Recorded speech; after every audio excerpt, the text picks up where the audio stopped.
બીજી વાર હતો હું પાછો આવીશ, બાબુ નરસિંહ હું પાછો આવીશ. જો કોઈને બહુ મોટી હવા ભરાઈ ગઈ છે ભાઈ ઘડીક નુરાભાઈ, કોઈને બહુ મોટું ભાજપની હવા ચડી ગઈ હોય, કિરીટ પટેલની હવા ચડી ગઈ, હું પાછો આવીશ અને એ દિવાલની જેસીબી નો એક ટલ્લો મારી દઈશું. થોડાક દી ખમો મને નવરા પડે મશીન લઈને હું આવીશ અને કોણ મને ફાંસી ચડાવું જોઈ લઈશ. આટલી હદે નાગાઈ કરવાની, આટલી હદે દાદાગીરી ભાજપના માણસ ના ના બાટે પણ અમારા આપી દો આખી ગુજરાત ને બતાવો કે બેન અરે ભાજપના ગુંડાઓ છે એ કેવું વર્તન કરે. આ મેન ગેટ છે, થોડાક પાછા હટીને બતાવો તો બધા પાછા હટી જાવ શું ઘટના બની. આ મેન ગેટ છે બેનના ઘરનો, થોડા ભાઈ પાછા હટી જાવ, બધા નીચે હટી જાવ, હટી જાવ બધા બતાવો તો વેલા બતાવવા દો. આમલો આમલો હટાવો. આ બેનનું ઘર છે, આ વિશાળ અડમતિયા ગામ છે ભેસાણ તાલુકાનું, આ મેન ગેટ છે એનો.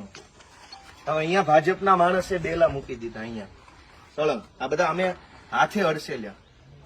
8 વર્ષથી આ ગેટ બંધ કરી દીધો. આવી નાગાઈ કરવાની બસ દાદાગીરી. શું કામ? તો કે હું ભાજપનો માણસ છું એટલે દાદાગીરી કરી. શું કામ? કે આ ભાઈ સીધા માણસ છે. આ બેલા અહીંયા મૂકી દીધા. અહીં સુધી લાઈન હતી અત્યારે. આમ આ ગેટની બહાર કેમ નીકળવાનું? તો બેને મને આજે હું ગામમાં આવ્યો ફરિયાદ કરી, કીધું હાલો આપણે જ કાઢી નાખીએ બેલા. મામલતદાર શું કાઢવાનું?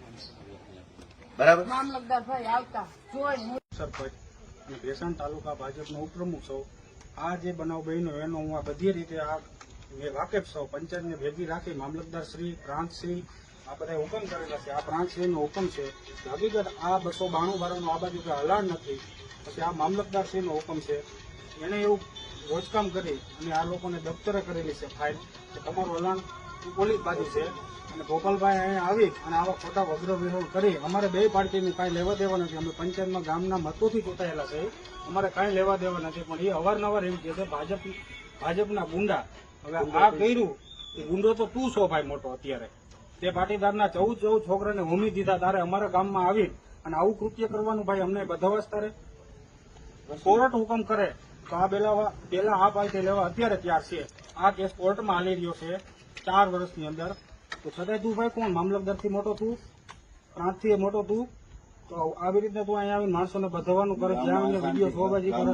તું એવું કહેશો કે અહીંયા હલાણ 8 વર્ષથી બંધ છે. એની પાછળ મિત્રો પાછળ ડેલો છે જ, છતાંય આ લોકોને બે બાજુ હાલવું છે અને આવી રીતના ખોટે ખોટા એ બધાવાના ધંધા કરે છે, ગામમાં અશાંતિ ફેલાવે છે. અને હવે તું એમ કહેશો ભાજપના ગુંડા અત્યારે બેલા રાખી દીધા છે, હવે તારા તેવડો તો તારા બાપને લેતો આય. આ બેલા એ પડ્યા છે, હવે તું આય. હવે